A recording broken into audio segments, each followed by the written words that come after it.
Hello, আসসালামু আলাইকুম। বন্ধুরা কেমন আছেন? আশা করি ভালো আছেন। বন্ধুরা চলে এলাম নতুন আরেকটা ভিডিও নিয়ে। তো ভিডিওর টপিক হচ্ছে একটা এমপ্লিফায়ার সার্কিট ছোট।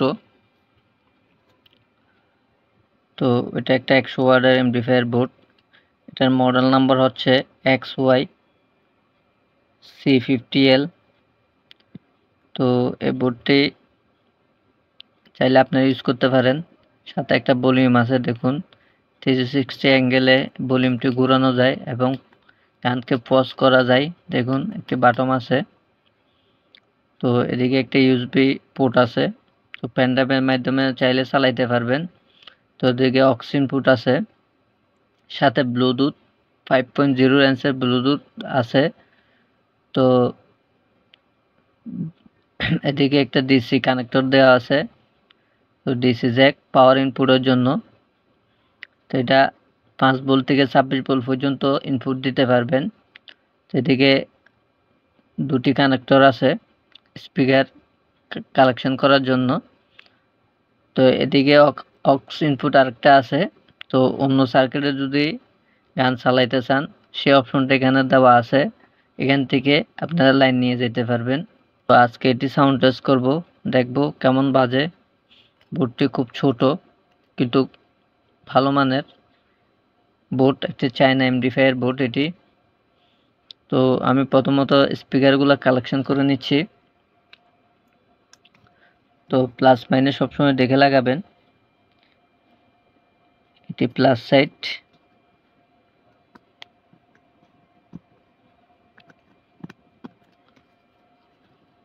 এটা মাইনাস সাইড।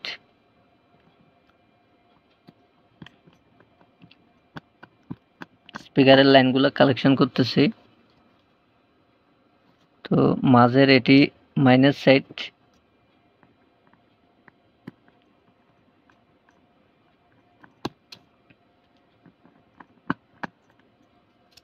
তো এটি হচ্ছে প্লাস সাইড। তো কালেকশন করা খুবই ইজি। শুধু স্পিকারের লাইনগুলো দিবেন, পাওয়ারটি দিবেন, বাস কালেকশন করা হয়ে গেছে। তো আমি পাওয়ার সাপ্লাইটি ইউজ করতেছি। আমি 15 ভোল্টে সেট করে নিলাম। তো লাইনটি দিচ্ছি।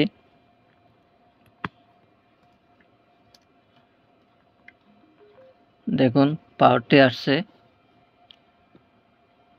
তো আমি ব্লুটুথ কানেক্ট করে নিব। দেখুন এটার মডেল হচ্ছে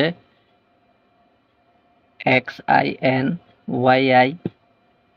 এটি দেখুন কালেকশন হয়েছে। তো সাথে আরেকটি কথা বলতেছি, এই বোর্ডটি আপনারা অ্যাপস দিয়েও কন্ট্রোল করতে পারবেন মোবাইলের মাধ্যমে। এটার অ্যাপস আছে, অ্যাপস দিয়েও চালানো যায়। তো আপনারা চাইলে অ্যাপস দিয়েও চালাইতে পারবেন। আমি মিউজিকটি প্লে করতেছি।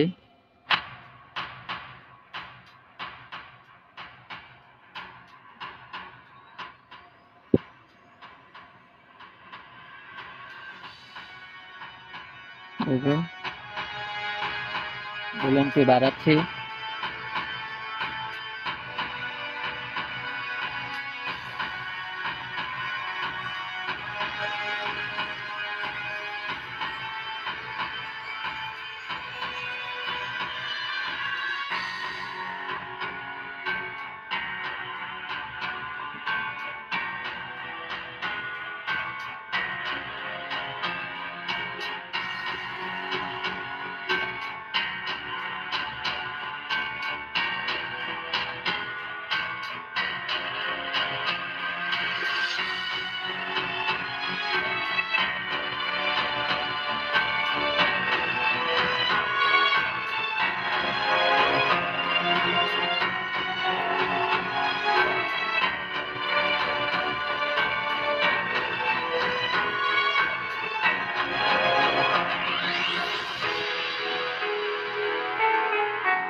দেখুন সেরকম বাজতেছে, খুব ভালো সাউন্ড হচ্ছে।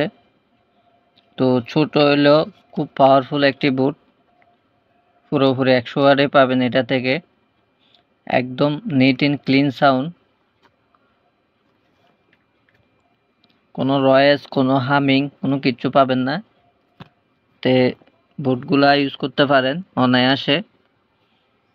তো ভিডিওটি যদি ভালো লাগে লাইক করবেন, শেয়ার করবেন, সাবস্ক্রাইব করবেন। আমার ভিডিওটি আপলোড হয় 7:28 আশা করি আপনারা ওই টাইমে আমার ভিডিওটা পাবেন। তো আমার যারা সাবস্ক্রাইবার ভাইয়েরা আছেন, তো ভিডিওটি আশা করি আপনারা সম্পূর্ণ দেখবেন। দেখলে এমডি5 সার্কিটের সম্পর্কে কিছুটা আইডিয়া হবে, কিভাবে চালাবেন, কিভাবে স্পিকার কালেকশন করবেন, কিভাবে পাওয়ার দিবেন। অনেক সময় ভুল করলে হয়তো সার্কিটে চলে যেতে পারে কালেকশন যদি ভুল করেন। তো এগুলাতে ভুল করার অপশন নাই, তারপরেও কেউ যদি ডাইরেক্ট এমনি আলাদা লাগান সেক্ষেত্রে সবসময় প্লাস মাইনাস দেখে লাগাবেন, সেক্ষেত্রে ভালো বাজবে। আর স্পিকারের প্লাস মাইনাস দেখে না লাগাইলে মুভমেন্ট একটা উপরের দিকে, এটা উপরের দিকে যাচ্ছে, একটা উপরের দিকে আসবে, একটা এভাবে আসবে, একটা এবার নিচের দিকে যাবে, তাহলে সাউন্ড কোয়ালিটি খারাপ হবে। তো এই দুটোটা যদি ঠিক থাকে, অ্যাকুরেট থাকে, তাহলে দুটোটা ভিতরের দিকে মুভমেন্ট করবে। তো সেটার জন্যই আপনাদেরকে বলা সবসময় প্লাস মাইনাস দেখে লাগাবেন, যাতে উল্টা যাতে না হয়। স্পিকারের যে প্লাস মাইনাস আছে সেটাও দেখবেন, এবং সাথে কানেক্টর আছে, কানেক্টরের এমডি5 এর কানেক্টরে যেরকম প্লাস মাইনাস আছে ঠিক ওইভাবেই লাগাবেন। তো লাগাইলে ভালো চলবে। তো ভিডিওটি এ পর্যন্ত। ভিডিও যদি ভালো লাগে থাকে লাইক করবেন, শেয়ার করবেন, সাবস্ক্রাইব করবেন। ভিডিওটি সম্পূর্ণ দেখার জন্য ধন্যবাদ।